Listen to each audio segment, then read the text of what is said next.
Bom dia! Esta é mais uma aula sobre medidas descritivas e eu sou a professora Luciane Alcoforado.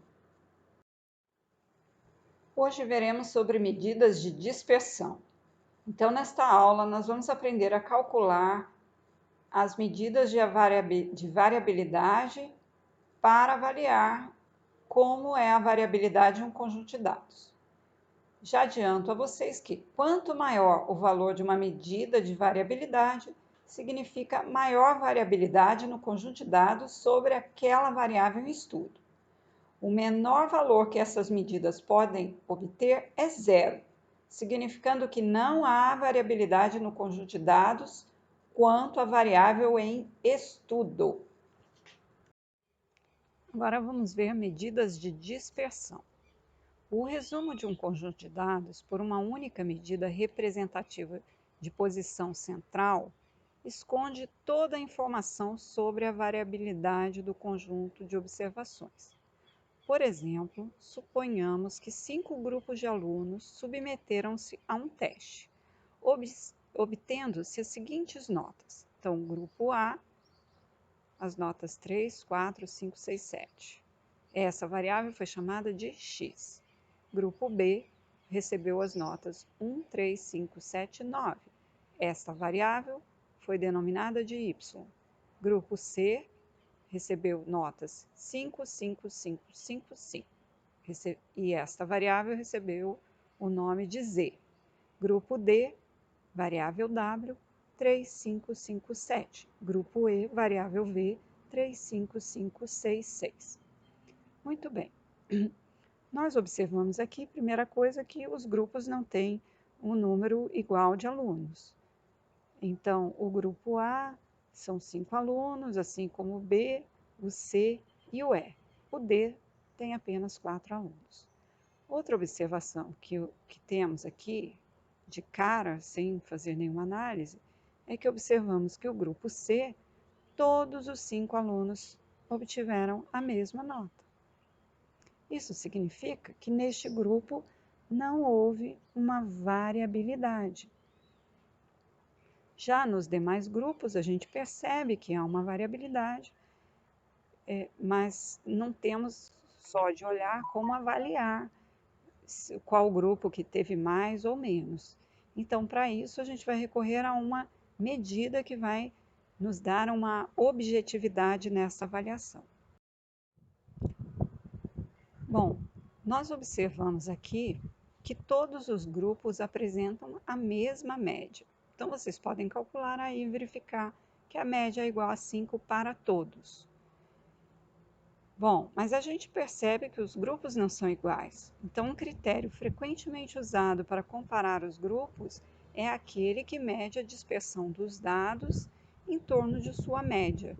E duas medidas são as mais usadas, que é o desvio médio e a variância. Temos aqui as fórmulas de cada uma dessas duas medidas. O desvio médio, então, é a primeira, que é o somatório da diferença entre cada valor e a média desse conjunto em valor absoluto, né? A diferença em valor absoluto, dividido pelo número de valores que nós temos. Já a variância é a soma das diferenças entre cada valor e a média do conjunto ao quadrado, e depois a gente divide pelo número de valores. Essa fórmula da variância, nós veremos depois que trata-se da variância populacional. Existe uma outra fórmula, cujo denominador é n-1, que é a variância amostral. O que nós vamos usar quando a gente está trabalhando com a amostra é a fórmula que divide por n-1. Mas vamos aqui seguir com estas fórmulas. Então, vamos ver aqui o cálculo dessas duas medidas para a variável x. Bom, então agora vamos fazer o cálculo. A média, então, é igual a 5 na variável x, e aí a gente vai seguir a fórmula. Então, eu vou pegar o primeiro valor no numerador do desvio médio, que é o xi, no caso 3, seria o x1, né? Menos a média, que é 5, o valor absoluto igual a 2. Então, aqui eu tenho o primeiro valor do desvio médio dessa soma. Vamos ver para a variância também o primeiro valor.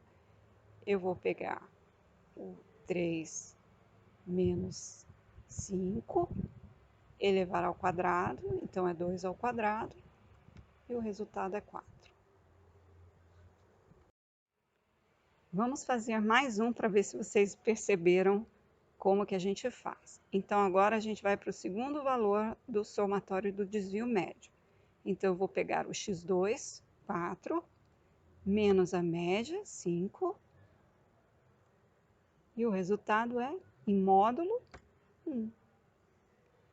Depois, 4 menos 5 ao quadrado, 1.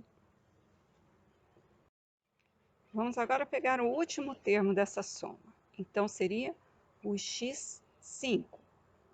7 menos a média, que é 5, em valor absoluto, 2.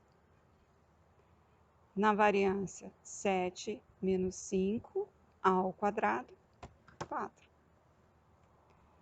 Então, somamos todas essas diferenças, tanto em módulo quanto ao quadrado. No primeiro caso, nós temos 6 como resultado, que é o numerador do desvio médio, e no segundo caso, nós temos 10, que é o numerador da variância.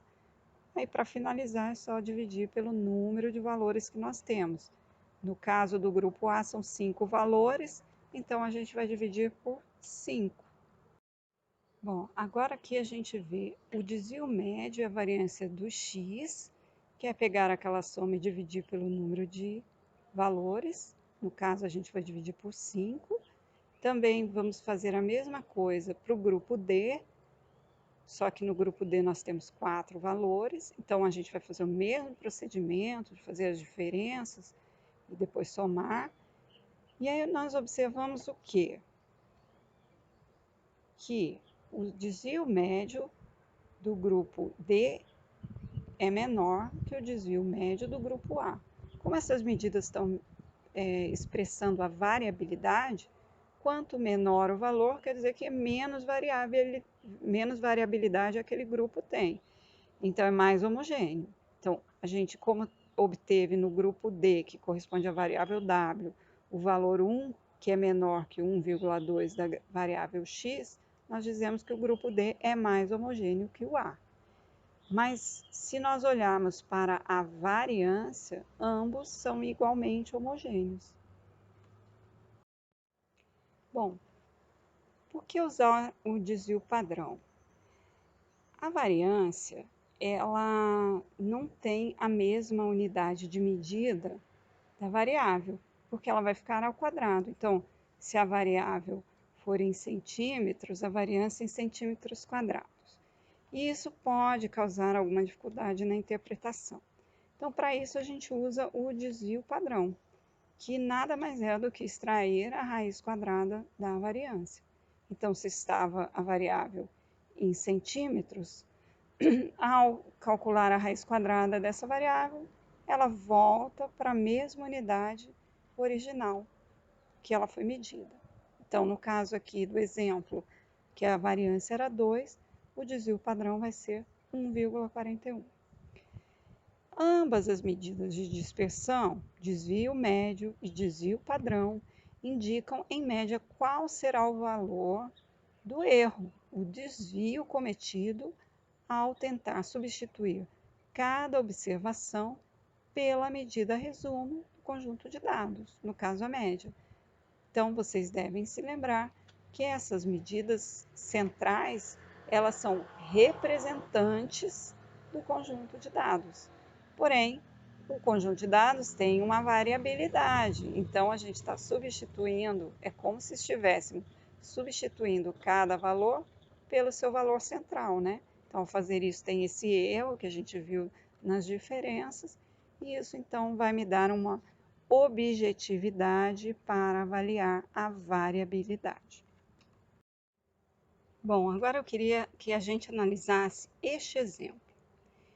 Se nós pegarmos aqui, nós temos 30 valores. Se nós fôssemos aplicar a fórmula da variância, vocês perceberiam um grande trabalho para fazer essas contas, né? Evidentemente que isso não deve ser feito manualmente. Mesmo a calculadora científica, ela tem um recurso para você poder calcular de forma prática a média, o desvio padrão, a variância. Mas aqui, este exemplo, eu queria chamar a atenção de vocês que foi lançado mão de um recurso. Lembra quando a gente viu sobre a média, que ela repetia alguns valores, então a gente não precisava ficar somando, era só pegar aquele valor que se repetia e multiplicar pelo número de repetições. Bem, aqui nesse exemplo 3.4, eu queria que vocês percebessem que primeiro foi feito um resumo dessa variável em tabela de frequência e depois é que foi calculado a variância com base nessas classes. Então, procurem verificar e compreender o que foi feito. Mas eu já adianto para vocês o seguinte, por exemplo, esse valor 6 aí da fórmula, 6 menos 11,22 ao quadrado, e depois isso tudo está multiplicado por 10, significa que o 6 é um representante da primeira classe da tabela de frequência, que resume esses 30 valores do salário, e a frequência com que essa classe aparece aqui na contagem é 10. Por isso, então, a gente teria aqui o 6 como um representante da classe, o 11,22 é a medida central desse conjunto, fez a diferença, e como aquele representante representa todos os valores daquela classe, e aquela classe tem 10 valores, a gente multiplica por 10. Da mesma maneira, a gente vai para a próxima classe, cujo representante da classe é o valor 10. Na próxima classe, a gente tem 12 frequências. Então, 12 repetições deste representante de classe, que é o 10, menos a média. E assim a gente faz, tá? Esse valor que a gente encontra por este método vai ser um valor aproximado.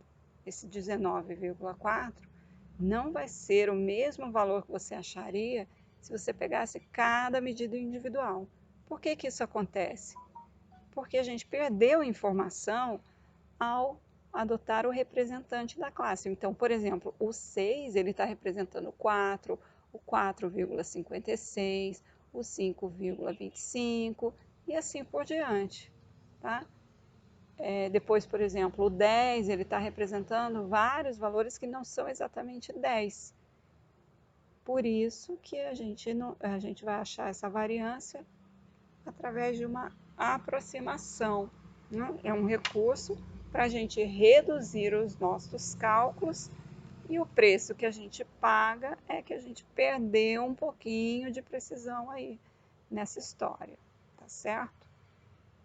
E aí aqui também tem o valor do desvio médio. Você pode fazer usando todos os valores ou usando este recurso. Resume as variáveis em tabela de frequência e depois calcula com muito menos contas, mas portanto não terá a precisão que você teria se você usasse os valores originais. Reflita um pouco sobre isso e espero que vocês tenham entendido. Ao fazer o exemplo, vocês vão conseguir perceber melhor essa situação. Considerações finais. Veremos mais tarde que a variância de uma amostra será calculada usando-se o denominador n-1 em vez de n. A justificativa se dará naquele capítulo do livro do Bussab e Moretti, mas para grandes amostras, pouca diferença fará uso de um ou outro no denominador. Tanto a variância como o desvio médio são medidas de dispersão calculadas em relação à média das observações, assim como a média, a variância ou desvio padrão é uma boa medida se a distribuição dos dados for aproximadamente normal. Esse conceito também a gente vai aprender nos próximos capítulos. Poderíamos considerar uma medida que seja calculada em relação à mediana. O desvio absoluto mediano é um exemplo e é mais resistente que o desvio padrão. Mais detalhes poderão ser observados no livro do Bussabe e Moretti. Agora você deve dar uma pausa para realizar este exercício. São os mesmos dados do exercício sobre média, mediana e moda. Só que agora você vai calcular a variância e o desvio padrão. E aqui nós vamos complementar o exercício calculando a variância populacional e a variância amostral. A diferença para o cálculo está apenas no denominador. Na variância populacional dividimos por N e na variância amostral dividimos por N-1. É a mesma fórmula do slide que trata sobre esse assunto.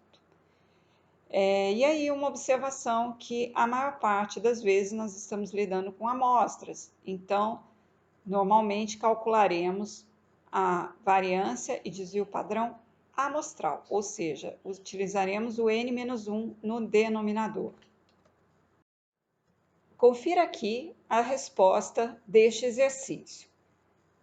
A variância populacional, 0,001785, a variância amostral, 0,019833333, deu uma pequena diferença por conta justamente do denominador. E, consequentemente, o desvio padrão populacional é só tirar a raiz quadrada da variância populacional, o resultado vai dar 0,04224926, e o desvio padrão amostral, raiz quadrada da variância amostral, portanto, 0,04453463. Mostro aqui o código do R, caso você queira conferir e aprender um pouco sobre como calcular no R. E para complementar, mais um exercício que é mais interpretativo, para ver se você entendeu bem os conceitos de média e desvio padrão. Dê uma pausa e assim que você responder, você pode conferir a resposta no próximo slide.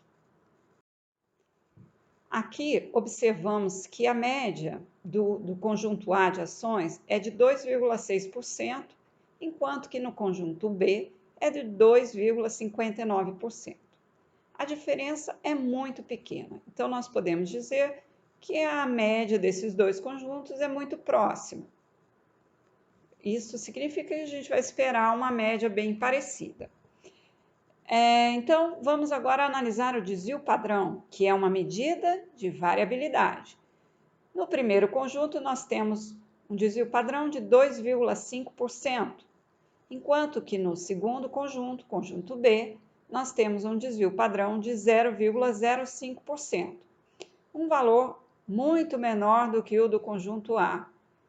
Como a variabilidade, essa medida, ela diz o quão variou esses conjuntos de ações, nós percebemos, então, que o conjunto B apresentou uma variabilidade muito menor do que a do conjunto A.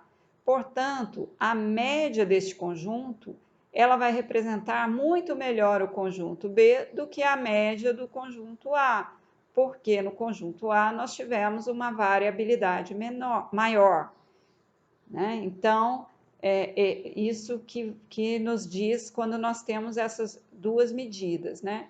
O desvio padrão, na verdade, vai nos dizer o quão nós podemos confiar nessa média aí do conjunto de ações. Então, podemos confiar mais no conjunto B do que no conjunto A.